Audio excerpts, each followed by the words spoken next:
J. Russell Jackson, Coastal Farms, LLC.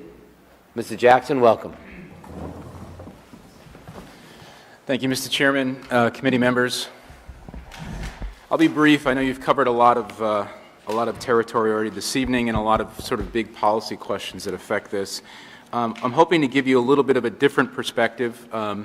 Coastal Farms, LLC is one of the DBR-approved cultivators. They submitted their application in 2017 when the application process opened up and began. Once they received their preliminary approval, they undertook a substantial investment by acquiring land on Kingstown Road in the town of Richmond, and they proceeded to build a state-of-the-art greenhouse. They're a Class B cultivator. Under a Class B, they can grow up to 10,000 square foot of area in their greenhouse. I've provided written testimony, and you can see there's a couple photographs in the back of the testimony to give you a sense as to the size and scale of the investment undertaken by my clients to enter this market. They just recently received final inspection and approval from DBR, and they expect to be operational really within a week or two. Coastal Farms LLC is a Rhode Island limited liability company. It's formed by two local Rhode Island entrepreneurs. So I give you this information because I want you to have a sense as to the commitment and the investment made by these individuals in the medical marijuana program. The testimony that we've provided tonight, we're here to generally support Article 20, and we want to commend the Governor's Office, DBR, and especially Norman for all the work that they've undertaken and how available and accessible Norman has been to my clients as they navigate through this industry and try to find their way as this program gets up on its feet. We do have reservations about a couple provisions in Article 20, and that's the reason why we're here tonight, and we just wanted to try to make you aware of those. And I'll be as brief as I can in terms of our concerns. So number one, this article proposes to expand the number of compassion centers. That's always something that we have supported because currently the market is not functioning, meaning you have three distribution points in the market, and those three entities are the existing compassion centers, and those compassion centers essentially have an inordinate amount of control over the market in terms of price, choice, and availability. Article 20 proposes to expand to 9, which we applaud. The problem we have, though, is that it gives an opportunity and a window of time to the existing three compassion centers to be the first ones in line to apply for the new compassion centers. So in essence, what you're doing is you're giving the existing compassion centers the opportunity not just to control the three that they already have, but control the next three. So in essence, 6 out of the 9 compassion centers, if all are approved by DBR, would be controlled by the same entities. We think the net result is going to be that these same entities that currently control the market will continue to have an inordinate amount of power and control over pricing, availability, and market production, if you will. So again, you know, one of the things we heard from DBR through this process is we think this is the right approach because it's going to create shelf space for cultivators. We understand that, but you know, one of the other sort of tenets that we've always heard, and when I was in this building as a representative, I always heard this as well from state agencies and regulators, they don't want to pick winners and losers. But we feel as though Article 20, as it's drafted now, in terms of the expansion of compassion centers, absolutely picks winners and losers because it's going to perpetuate a preference and a certain degree of control over the market in the existing compassion centers that we don't feel is healthy in the long run for an open, free, and competitive marketplace. And if you have those elements, then what's going to happen is you're going to have the right kind of availability, price, and choice for patients. So we think that Article 20, as it relates to the expansion of compassion centers, is somewhat counterproductive. Along the same lines, one of the concerns my clients have is, again, what appears to be additional preference given to the three existing compassion centers when it comes to the multiple licenses and functions that are proposed under Article 20. And in my written testimony, we've referred to it as vertical integration. So, in other words, the existing compassion centers that exist as of July 1, 2019, appear to be the only entities that, for a period of time, at least until 2023, are going to be allowed to completely vertically integrate, meaning they can cultivate, they can process, they can distribute in the medical marijuana program, and they can also retail in the adult program. So again, you're giving a window of time to these existing entities to get a leg up on the competition, and we essentially feel again that that would be an unfair preference. You can tell by the investment my clients made, and they chose this location for a purpose because South County appears to be served in terms of availability of and access to medical marijuana. We're concerned that this vertical integration that's being given to the existing compassion centers essentially, again, creates an opportunity for them to exert control over the market going forward. My clients would like to have the same opportunities and be on equal footing as the existing compassion centers, and I think the evidence that we've presented in terms of the photograph shows that they've got the capital, the wherewithal, and the ability to be a sophisticated, high-tech cultivation, and they've chosen that site because it gives them the opportunity to expand in the medical and retail market if Article 20 goes forward. So those are the 2 points that we're concerned about. They don't speak to the bigger policy issues, but they're sort of fine points in terms of how Article 20 affects an existing stakeholder in the current program. So be happy to answer any questions. Mr. Jackson, thank you for your presentation. Do we have any questions? Senator Sosnowski.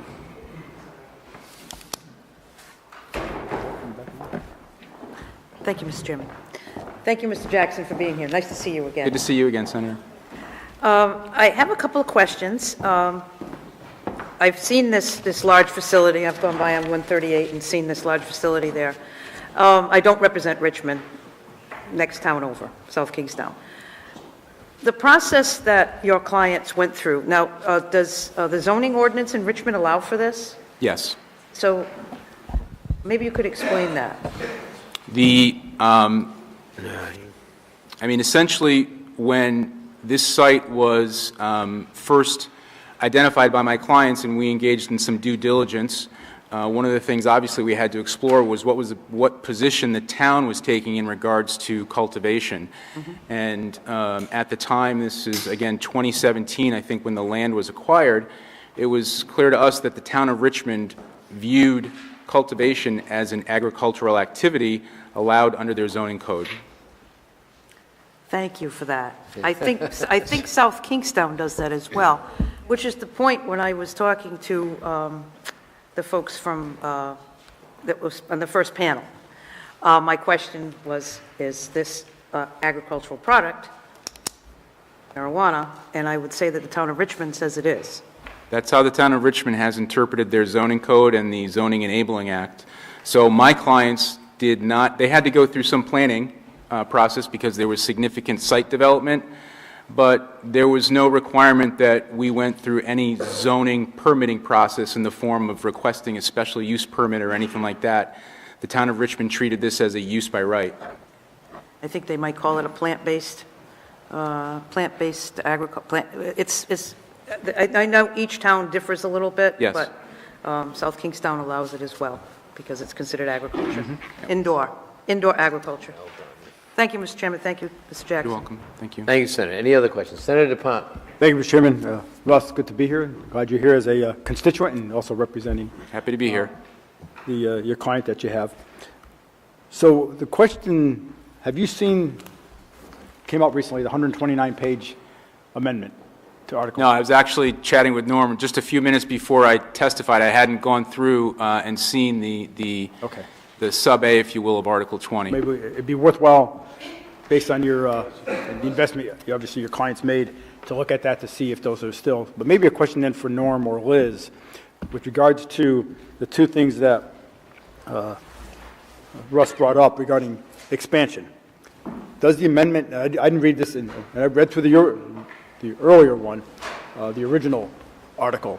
does the amended amendment for Article 20, does it include, as Russ articulates, a change that takes away I'll just say it, the unfair advantage we're going to give to, should this move forward, existing compassion centers to be the next three to the table? And if it doesn't, why are we allowing them to have even a more stranglehold on the existing market? So the filed sub-A does not contain any changes to the licensing process that's in the original article. We have, in subsequent sessions, proposed a variety of different options. Reason that's not in this sub-A? Any reason, since you've evaluated that area, as you said, you've not included any changes in the sub-A for this area? We have not heard substantive feedback. I mean, we have heard a couple of concerns, but generally speaking, the licensees that we've spoke to right now have recognized I don't want to use the word grandfathering in incorrectly, but the transitioning to the adult use market that they have access to, and the additional distribution that would come from the existing, from the expansion that we do propose. I don't disagree. I guess I concur with what you're saying there, but we're also providing a monopoly on the market, right? If we're only going to have 9 in the end, and they're going to have 6 of them. It's not a monopoly, but it's a vast majority. 2/3 of the compassion centers are going to be operated by the existing 3 potential. I suspect they're going to do it. I don't know for certain they are. But from a business perspective, knowing that they're opening the access it to everybody in the state of Rhode Island, not everybody, 21 or older that wants it. How did we pick originally that they would be the first 3, as opposed to just saying they could be one of the a owner of the next 6? So in terms of, there are several mechanisms in here to facilitate a fast implementation of an expansion of distribution and also of the adult use market. These are vetted participants where there are already license holders, and if they're still in good standing, we thought it was appropriate to move faster with those as opposed to the vetting process that would take place with brand new operants. There's also an advantage to having tiered licensure because the location of these new applicants first has to be subject to local bans and the municipal approach, and then we need to develop criteria based off of patient need that's appropriate for where they can be located. So saying that we're going to take 3 operators or 3 applicants first and then see how that plays with how the board is set, and then another wave is actually much easier for us. And he talked about how we don't want to be picking winners and losers, and those determinations get easier if we phase this in. At the end of the day, what we propose, we think, is much, much better than the current situation. We go from 3... If I can just interrupt you 1 second. Sure. You've already picked winners. The existing capacity centers are winners. Categorically. They are winners by the very nature of the language we have. We're saying, you 3, you're the chosen 3. Step right up. And we don't even know where they're going to go, right? We don't know what city or town they're going to go in. Mm-hmm. And I'm sure they're all good, behaving well businesses. You 3, pick your next place, you got it. I'm not saying it's fair, especially when we're hearing about some of the investments some of the folks made. And there again, going back to what we started about earlier, we do not have a comprehensive plan. If we did, based on what we did last year and the number of, I think some of the applications, some things that were there are not there because we didn't move forward with what we did, that we allowed applications for cultivators and manufacturers. I'm making stuff up now, but cultivators and other things that we then did nothing with because we kept the number of compassion centers at 3. So the stranglehold on the market are the 3 compassion centers. To give that same 3 owners, or whatever, I don't even know who owns them, but the same 3, the ability to do the next 3, it'd almost be the case where you're at the bottom of the list, not the top of the list. So I'd ask you to, I think we need to be looking at an amendment to the language that says, if there's availability, you're on the list. If not, you don't get a, we're going to give somebody 2 when someone else potentially wants to be able to benefit in this market in a city and town that we don't know where they're going to go. I think the administration's priority here is increased distribution, and if there's feedback and input that the legislature has about alternative ways to achieve that distribution than what we proposed, I think we definitely want to have those conversations, and if it ends up being something that's more in line with what the administration proposed last year or the year before in terms of completely brand new operators, then we want to have that conversation. We want to make sure that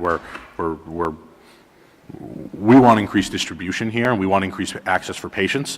What we propose leverages existing infrastructure, but if people don't think that's appropriate, but they still see the need for increased distribution, then I think that is what is most important here, and we can find a way to achieve that goal. I appreciate what the goal of it is. It's the means by which we're trying to get there by saying, if we're going to have 9 compassion centers, the next 3, you who have them today, have given priority. I don't know how we do that.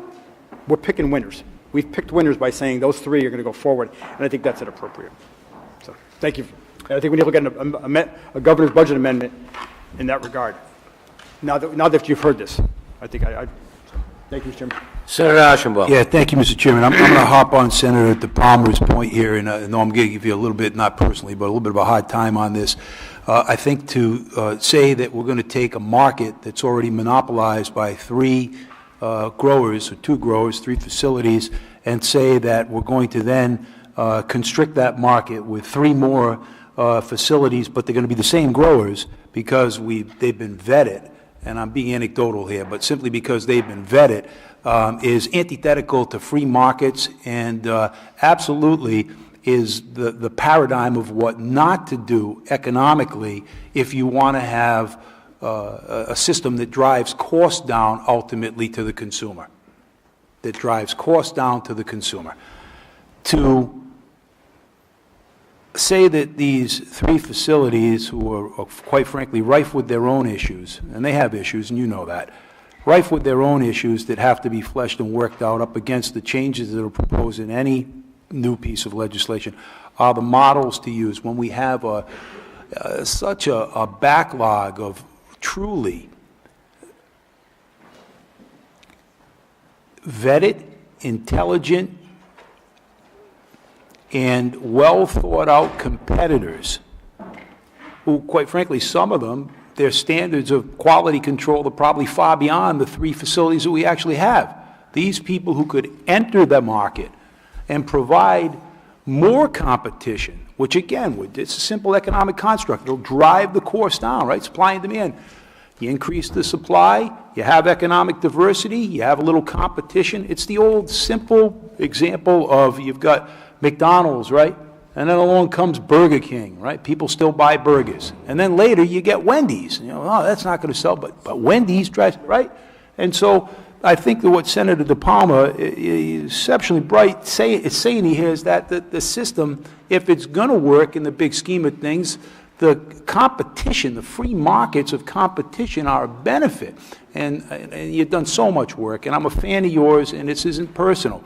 But I think this is another moving part that is flawed in suggesting that the 3 people that are there now, the 3 facilities that are there now, are the right vetted medium to run this through. And a couple of years ago, they testified in front of us in Judiciary, and I said, you know, what's wrong with a little competition? Well, you know, and this really is so appropriate in this moment.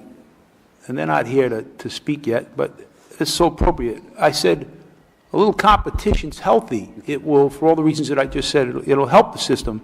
And they said, well, Senator, we haven't had enough time yet to take a look at our system and what works and what doesn't work. I couldn't believe it.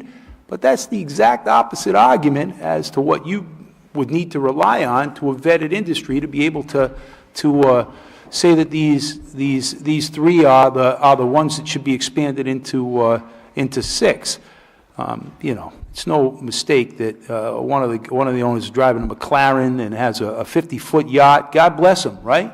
Supposed to be a hybrid nonprofit, right? Not a true 501c3, but a hybrid model, right? There's going to be some profit made there. That profit shouldn't be at the expense of consumers. If we're doing all of this possibly for a public policy that's going to generate revenue in our budget for Rhode Islanders, right? It should be about Rhode Islanders. It should all be about Rhode Islanders and the consumer. So let's step back. In a free market that makes the system work, competition is a healthy thing. I think that Senator Palmer's hit a raw nerve here with me and why it should absolutely not be the same three.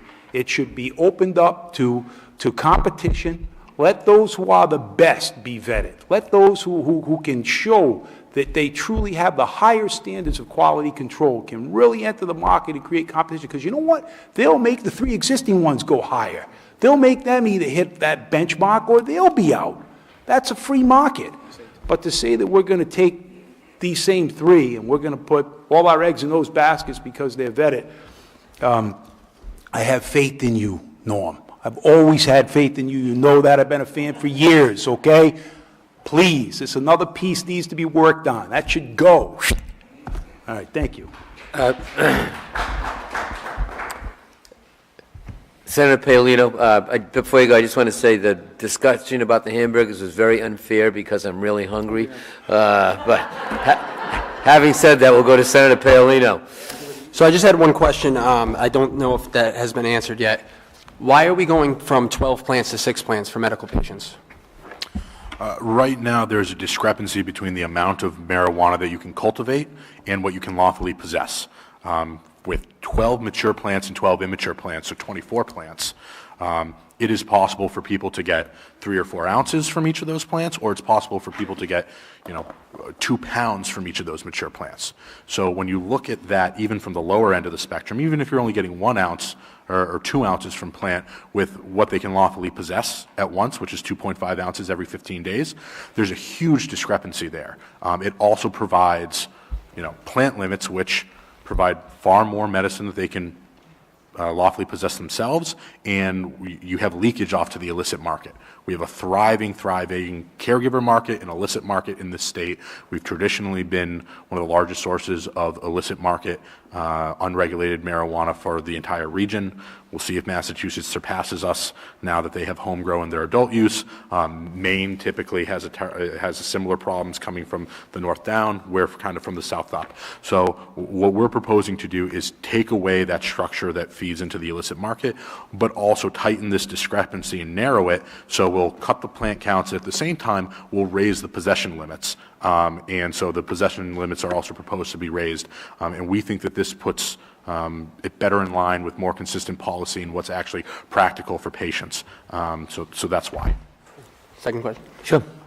Now going to the recreational market.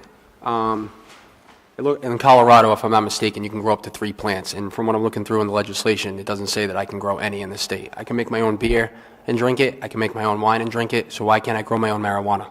That is an excellent question. I really disparage people from making this apples to apples comparison because it's apples to elephants. Right now, to make beer or wine, you do not necessarily need a heat source or HVAC or an electrical system. You're not making upgrades to the home electrical or HVAC, which could require inspections, and it's very hard to do inspections and make sure people are compliant and growing in a safe environment because of the strong patient protections. So one, there's a public safety aspect of this. Also, once you make beer or wine, it's very difficult to make that into a more potent form of alcohol, a spirit or like liquor. When you're talking about marijuana that's cultivated, you can run that through butane, through propane. We've had many fires, explosions, deaths in this state because of manufacturing that leads from home growing as well. It undercuts the regulated market. It's done in a way where people put in place expensive and dangerous systems and structures to get high yields and put that on the black market or the illicit market. The other thing I'll say is you can brew your own beer, your own wine. You cannot operate your own still. We should be looking at it like that. You can legally home brew 100 gallons of beer in a year. So that's about 5 or 6 kegs, $50 to $60 per keg. That's a market value of maybe $300 to $350. Okay. Think about that in terms of 2 pounds per plant, 3 plants, 4 harvests a year. This is what we're seeing right now in the medical program. This is what we're getting back in kind of, the toothpaste back in the tube here. The market incentive for you to be, operating this on the illicit market is much, much different. I would challenge anyone to walk around a downtown area or a college campus with a growler full of home brewed beer trying to sell that, as opposed to the same container that's filled with dry usable marijuana or even a concentrate or an extract, right? So we really discourage people from thinking about this in terms of home brewing. We say think about it like a still, which you're not allowed to use because of the market value and the public health and public safety implications. And so this is consistent with that part of law. The last thing I'll say is it is impossible to effectively regulate home grow on such a large scale for adult use. We're doing an extraordinarily good job given the history we have on medical, but we have limited number of medical participants and limited number of caregivers, and we have a system in place. When you look at states that have done this for any adult that's over the age of 21, it has been a nightmare. It served as cover for organized crime, foreign nationals coming in, gutting houses. I mean, we see that within our medical program right now. I'm not sure why we would want to double down and repeat the mistakes of the past. Let's do what Washington did. Washington does not allow this. It's a lot more stable industry out there because of it. They have far fewer regulatory costs, and their communities are safer as well.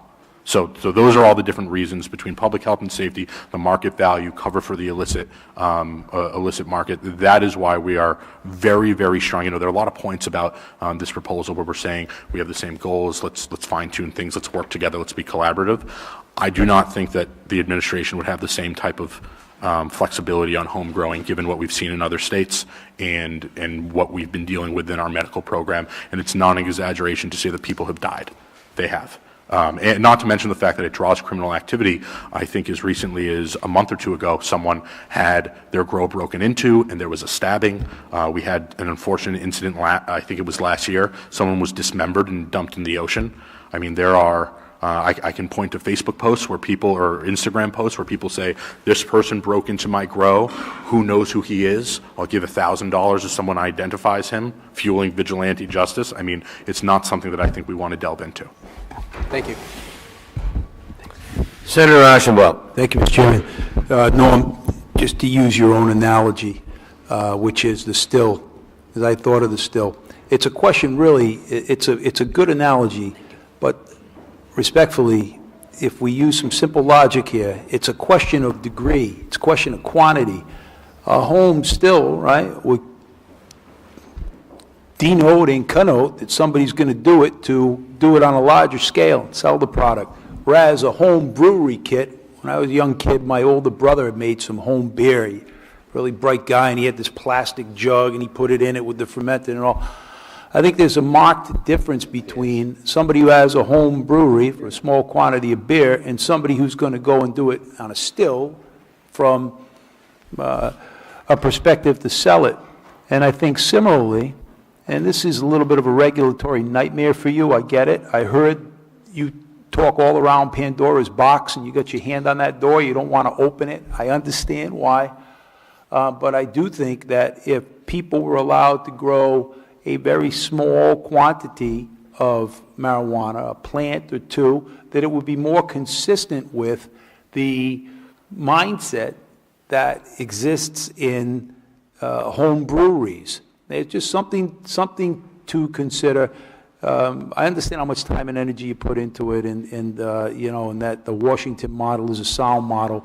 I do think, though, respectfully, that when it comes to crime, it's a little bit of a red herring there. Crime is crime, and the colonel could testify to that. There's going to be crime that's going to occur. It could occur from the beginning of man, and it's going to occur well after we're gone, right? And so whether people are going to rob a place or whether bodies are going to be cut up and dismembered, it doesn't have to do with somebody growing a small amount of pot any more than it has to do with somebody having a small brewery. It's people that have criminal minds and criminal enterprises and target specific people because they know they can make a great economic gain from their theft. I think having the ability to have a small amount of marijuana that could be legally grown isn't at odds with the medicinal marijuana issue that's in place and wouldn't hinder the state and the regulatory scheme to be able to do exactly what you're trying to do. I don't think the fix is as hard as it seems if the quantity were constricted to such a small amount that you had an ironclad control over it. Thank you. Thank you, Senator. I just hope all this discussion about burgers and beers doesn't cause me to lose focus at this time of the evening, because we have a lot of important testimony to listen to. But Senator McKinney. Just following up on the rationale for no home brewing, no home growing. You can tell I'm a former home brewer. That's something on my mind as well, Mr. Chairman. Is that compiled somewhere? That's the first time I've heard an outline of why home growing, personal home growing of limited amounts is not allowed. Is that set forth somewhere? I can't carry you around. Aside from the testimony that I've just given, this is a combination of information from Patrick Oglesby, who is a leading tax expert for previously the Joint Tax Committee for the Senate federally, talking about the difference in tax structures between alcohol and marijuana. It's Would it be possible to get that in some kind of a form? Well, that's one aspect of it. I mean, the majority are conversations that I've had with other regulators as well as our own experience here. I'm happy to put together some materials for you. I'm not looking for anything lengthy, but in a nutshell, because that's a question I've been asked, or I've heard anyway, you know, why can't we have at least some limited amounts for home growing? So if that's the case, I'd appreciate it. And if I may, question for Mr. Jackson, are there other companies, I'm very impressed with what you've done. That's an incredible, not you, but your client. That's an impressive investment.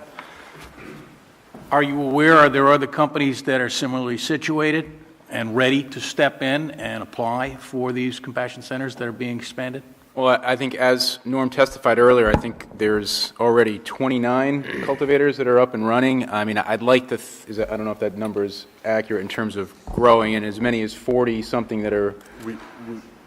We have 41 that are licensed and active, another 33 that are approved. Of those 41, 29 have conducted a wholesale transaction to the dispensaries within the last 2.5 months since the beginning of this year. And that's the most recent wholesale. So to go from 3 to 9, there are people waiting in line. It's not as though it would be a difficulty getting there. So, but if I could just finish the response to the first part of that question. So my point was there are certainly other cultivators that are in the market, up and running, probably a little further along in the process than us, but as you see by the work that we've done, we're envisioning a larger scale in terms of what we can do and the, the efficiency with which we plan to operate. That being said, I think we're uniquely situated in that we have a 5-acre parcel. It was strategically identified and purchased for the purpose of being in South County because we identified it as an underserved area under the current regime. And so it was acquired for the purpose of having the opportunity to expand and move forward in the program. And the concern, obviously, is Article 20, as proposed, allows an existing compassion center, perhaps from Portsmouth, Providence, or Warwick, to say, yeah, South County's not properly served. You know what? We pick our next location down on Kingstown Road in Richmond because Richmond's been favorable to the medical marijuana program. And then my client's investment is much different than it was when they started and entered this program. Well, and I'm concerned because we're hearing about what is at least a semi-monopoly continuing and worsening and stifling competition. So thank you. Thank you, Mr. Chairman. Thank you, Senator. Senator Sosnowski. Thank you, Mr. Chairman. Norm, I apologize that I didn't mention your name when I was talking to Mr. Jackson before about the ability for his clients to have their facility in the town of Richmond. And it was because of the zoning ordinance that, and correct me, we don't have the zoning ordinance in front of us, but I believe it allows for indoor plant-based agriculture. So I guess I will ask you the question again, Norm. Is cannabis considered an agricultural product? I would say the answer would be yes, because the town of Richmond allowed it. I apologize if this is redundant, but from the Department of Business Regulation standpoint, based on the State Zoning Enabling Act, all cannabis is not equal in this regard. There's marijuana and medical marijuana right now, which is what's legal in the state, which does not necessarily satisfy, depending on who you ask, the definition of plant agriculture under the state Zoning Enabling Act. And then there's industrial hemp. Our approach right now, not wanting to be burdensome to municipalities and wanting to allow them to have discretion, has been we're going to defer to the city and town. If a city or town says that this is agricultural use, so it's going to be in all zones unless it's banned to protect a habitat or public health and safety, then it's agricultural use. If they say we're going to consider this pharmaceutical production and put it in manufacturing or industrial zones, we say that. The way our licensing process is in place defers to the city and town. When an applicant first applies, they need to demonstrate preliminary determination that they can comply with local zoning. So something from the town zoning office that says, we understand what they're proposing to do here. This is a permitted use based on how we interpret the law and how we're going to classify it under zoning right. And then if they satisfy that preliminary determination, they can be approved. They then have a certain amount of time to get the license. Before we issue the license, we need to see a certificate of occupancy. That certificate of occupancy issued by the town needs to specifically say either medical marijuana cultivation or medical marijuana cultivator's license, so that there's no ambiguity about it and the town knows what's happening. Because what we had originally and what we were fearful would continue to happen is applicants would say, oh, I'm doing indoor horticultural use, or I'm doing something, and the town wouldn't realize exactly what it is. And then the town would say, oh, well, we indicated that was allowed, but now that we know what you're doing, that's not how we read the law. And DBR is not going to weigh in on exactly what the law says right now, because there are pending court cases before Superior Court. If I can interrupt you right there, Norm, thank you. So out of all the facilities in the cities and towns in Rhode Island, am I incorrect in do all those cities and towns have ordinances that allow for indoor plant-based agriculture? That's a first step, I would say, for a grower to come in before they even build a facility. So my question is, to the best of your knowledge, do these licensed facilities, licensed by DBR, do those cities and towns allow these indoor plant-based agriculture facilities by zoning ordinance? They allow these facilities, but I cannot tell you what they classify them as. Okay. I can tell you that they allow them. Okay, all right. And if I may, Mr. Chairman, I would join the chorus of Senator DePalma and Senator Ashenball as far as competition. I think we need to have competition on this, and I also feel that the agricultural community really should be encouraged. They have the, and that's missing, and I don't know if that goes on in other states, if it's just the large wealthy developers that come in. Good point.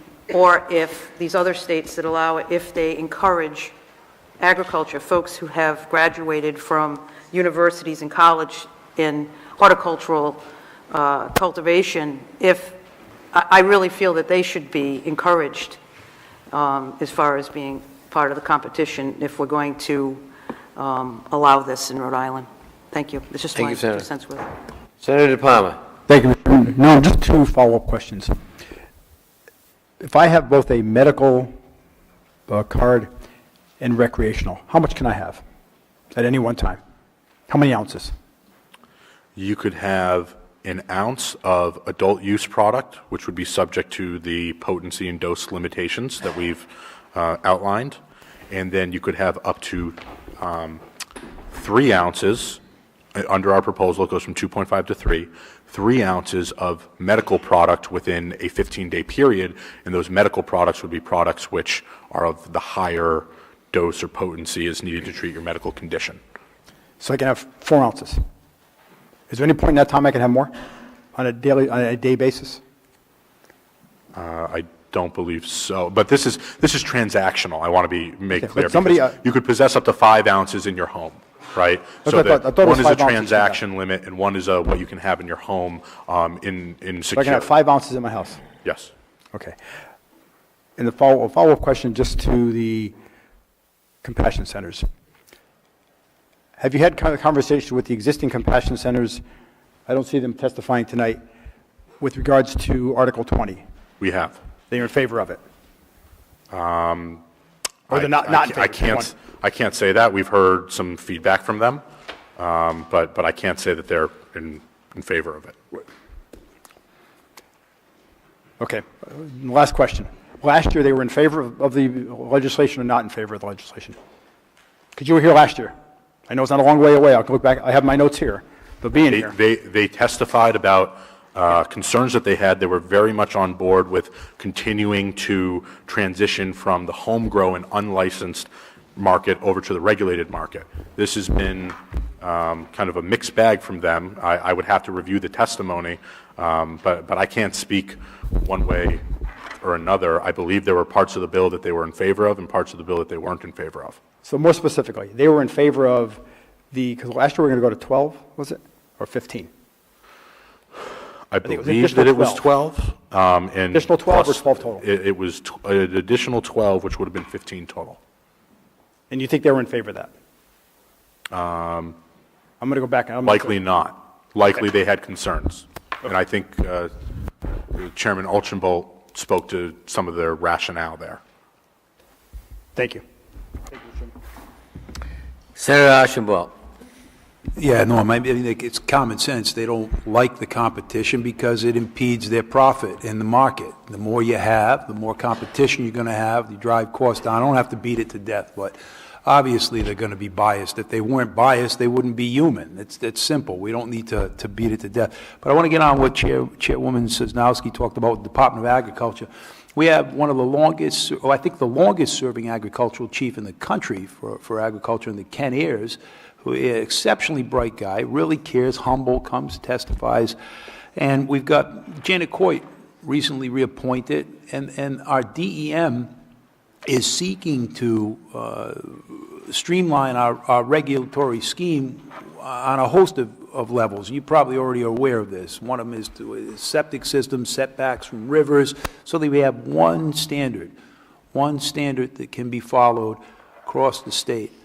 On an issue as large as this, and taking nothing away from the League of Cities and Towns, it kind of defies logic for me, especially being a zoning attorney for so many years, that we would want to give the regulatory authority to local cities and towns where they may deny it, and there are constitutional ramifications with denials. You can't deny something outright, but some towns do, and then they get challenged on it. So the ability to deny these things or excessively burden them with permits, as opposed to just putting it under one roof that has oversight from a couple of different agencies, Department of Health, DBR, and Department of Agriculture. I'm not quite sure why they're not at the table when we're talking about hemp or,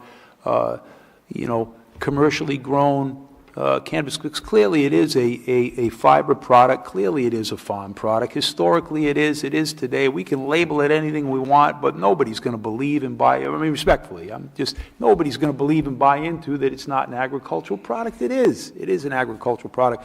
I think as the legislation moves forward, Chairwoman Sosnowski and her concerns really should be addressed. They should have a seat at the table, particularly when it comes to the oversight, because they're experts.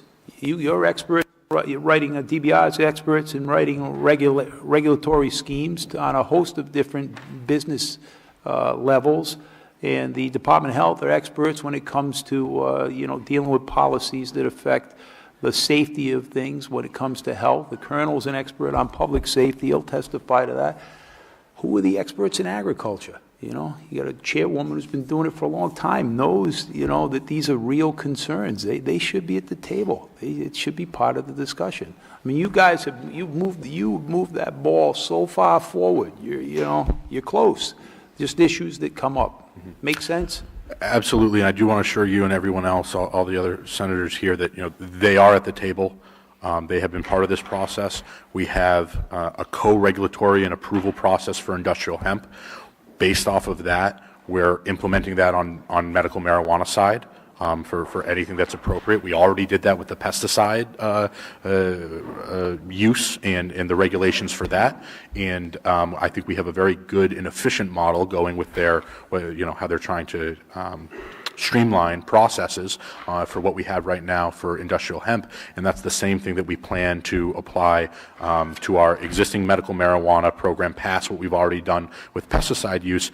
And if this were to proceed, they would absolutely continue to have that role with adult use. So I would be remiss if anything that I said led anyone to believe that they weren't partners in this and part of the table and directly influencing our regulations and the processes that we have in place, and also utilizing the expertise of this community. A lot of our cultivators, I believe at least one today, they use students and interns from agricultural programs at URI. We've had a lot of conversations with the department there about what they're doing with their curriculum and how that can support the industry, and how the industry can also support the research that they're doing there.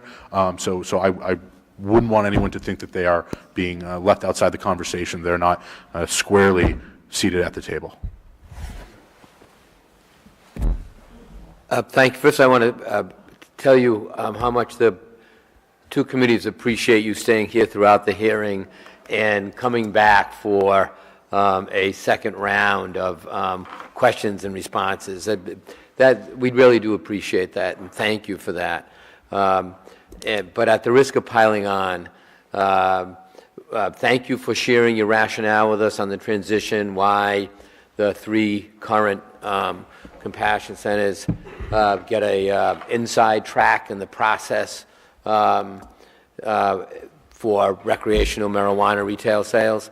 But I think what you've heard very clearly, that if this is going to be the new entrepreneurial frontier in the state of Rhode Island, there is absolutely no appetite from either of these committees to see that done based on an insider's track that essentially, creates advantage and a monopoly for those 3 operations, and that if this is going to be, again, that new entrepreneurial frontier in Rhode Island, then I think what you're hearing from this committee is that we want to see that be an open process where it's fair for everybody who has the talent, the skills, and the investment wherewithal to participate in this, that they have the chance to do so that if we do this, Rhode Island does it the very best we can, and not based on some inside track and favoritism to anybody at all. So I think that's a pretty clear message, and so I would ask you to reconsider that position if this is going to be a successful initiative. And I hope I fairly expressed the position of the Joint Committee. Senator Sosnowski. Thank you, Mr. Chairman, and I'll be very brief. Oh, thank you. Thank you again, Norm, for being here, and Senator Archibald, thank you, and members of the committee for their support of agriculture. And as I said before, I'm glad to hear that Division of Agriculture is involved in the regulatory process, but I think really it needs to be in statute, their importance in the process, and their importance to the economy. And we want to encourage those young graduates from URI and so forth. So I think agriculture really needs to be mentioned in the statute with specific roles and their duties and so forth. So thank you.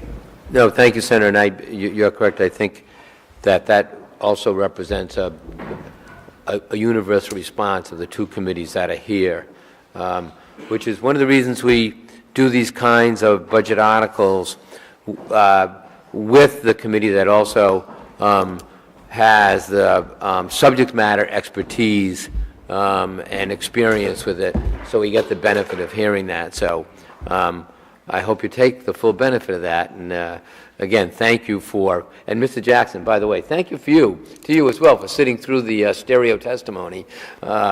We appreciate that as well. I was well trained over 8 years. It might be a little bit unusual, but I think it's been of tremendous benefit to the testimony here tonight. If I may, Jim? Senator De Palma. Just one other comment. And so, as Russ indicated, he sat in our seats on the House side for 8 years on finance, so he has a dual, he has experience of sitting in these seats or other kinds of seats for hours and on end. But I look back, Norm, and it was, bear with me 1 second, exactly March 1st of 2018. It was Article 17 of the budget, of Bill 7200, which was the budget. And one of the last few folks we had, I'm not going to mention the person's name. They were one of the compassion centers. They wanted to address the, and I'm not going to tell you the date since they were in operation because you'll know who one of the three are. They talked about acute pain. They talked about the 2.5 ounces to the 3 ounces. And the last bullet that I wrote down anyway, concern with other parts of the legislation, specifically number of compassion centers, rationale. We don't see them here tonight, so they must be okay with the language since they're on the inside track. Thank you. That was March 1st of last year. Thank you again for your patience. Norman, again, we really do appreciate you staying here and appreciate you taking a second turn at... I appreciate the engagement and the very thoughtful questions. Yeah. At the risk of sticking my head in the lion's mouth, I do just want to make sure, and the comments and the feedback are extraordinarily apt and well taken, particularly on the medical side. I want to make sure, and I stepped out for a moment, so I'm not sure if this was part of the testimony that I didn't hear. When it comes to adult use and access to the adult use market and that new market, the structures that are in place are the same for all of our licensees, in the regard that any use that has been approved and been licensed before gets carried over after. And so for the compassion centers, I feel like this might have been part of the testimony that I wasn't in the room for, with their ability to hold all three categories of licenses. Was this spoken to?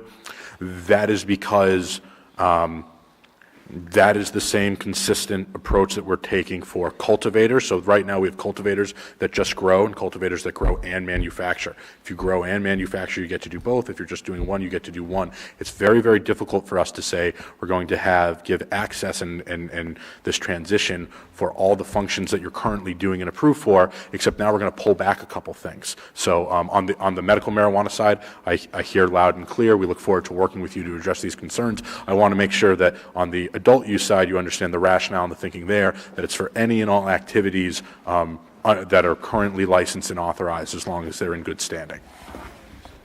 Thank you very much, and I'll stay in the room Thank you. in case people Please want do. thirds. Please do.